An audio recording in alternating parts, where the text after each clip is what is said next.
library board meeting. Megan Fox has made a video about this, complaining about it. And what is your response to this complaint? Sure, Bruce. The safety of our children at the Orland Park Public Library is really important to us, and we have some very, very key safety measures in place at the library. And what are those safety measures? Do you have filters on the computers?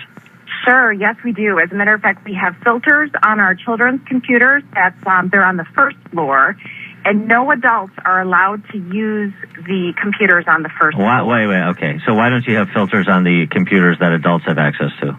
Well, let me explain also that on our teen computers, so that consists of kids who use it from ages probably around 12, 13 to the age of 17, those computers are filtered as well, because we feel that those safety measures for kids are very important, in addition to their parents supervising whatever they look at online. And we also recommend that parents take a look at what their kids are checking out. Okay, can you answer my question? Why don't you have filters on the computers that adults have access to? Because the concern is, of course, of adults being predators online. Okay. Well, the reason is because we believe that adults ages 18 and over should be responsible and should have the ability to view anything that's not illegal or obscene. And that's why we allow access to adults to make the right choices to view what's responsible and not illegal and obscene. Okay, here's the thing.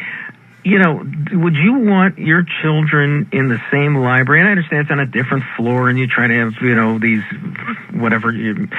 so they can't see what the adults are looking at. But would you want your children in the same building with some guy who's coming in and looking at porn? Well, Bruce, that's a really good question. I have a 13-year-old daughter. She just turned 13 on Monday. And as a parent, I know that a library offers safety guards for me, but I'm always going to have an eye on my kids. That doesn't mean that adults, whether it's women or men, are coming to the library to access this type of information. I mean, that's like saying, and what is the definition of what Ms. Fox calls pornography? Is it a Victoria's Secret? Is it I know. Illustrated magazine? Potter Stewart, you'll know it when you see it, right? But I mean, we can agree on certain things are pornography that you're permitting and that you wouldn't want your daughter to be around anyone, involved with it. I mean, why can't you just, cut off access to these kinds of things? Okay. Oh, that's a really good question. You're not required to show porn, are you? Well, that's an excellent question. We do support the First Amendment right for people to view what they want, adults, ages 18 and up. But let's say Ms. Fox came to the library to research a story about another library that supposedly was showing pornography, or she wanted to know what kind of pornography was offensive or what have you. Guess what? If she came to our library and we filtered that, she wouldn't be able to research what she really needed to research. She's willing to pay that price. What about the reports that she FOIA'd about incidents of public masturbation at the library? Were those true or not? Okay, so we have had 12 years she FOIA'd requests. In the past 12 years, we have 7 incidents. Okay, so 12-year span, 7 incidents where we had inappropriate behavior at the library, okay? The police has looked at these. Of those 7 incidents, only one was not handled in the way that we should have, and the library appreciates that and has changed the way that we respond to that.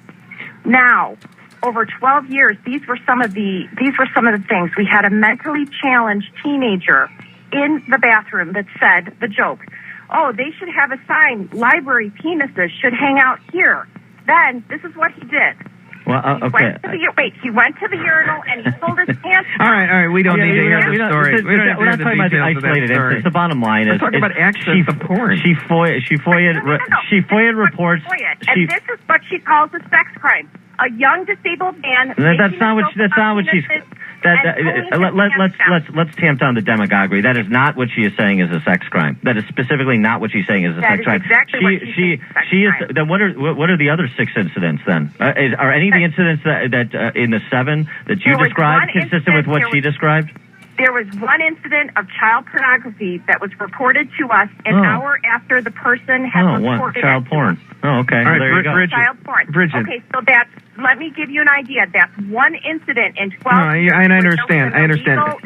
One incident when it was caught. All right, here, Bridget. I mean, and we appreciate your coming on, and thank you so much for doing that. But I mean, why can't we use our common sense here? Why can't you use your discretion and say, we're not going to show, hustler or whatever, and we're not going to have this because our kids are around here. Why don't you just do that? Okay, so you want us to start making choices? Yeah, I do. I want you to use your discretion as an adult, like you do it for your daughter. Use your daughter as the standard. That's what I want you to do, Bridget. So you want the government and you want librarians to start. Yeah, I want my local library to do that at Orland Park. I don't want the national government to do it. I want Orland Park to do it, and I want to move into your neighborhood right now. I like you. You're welcome. We have a great library, and we have a safe library, and we don't have. Get rid of the porn, and I'll move in there. Thanks, Bridget. We appreciate it. One that reflects community standards. Thank you, Bridget Bittman, library spokesperson. This episode contains brief nudity. Your discretion is advised.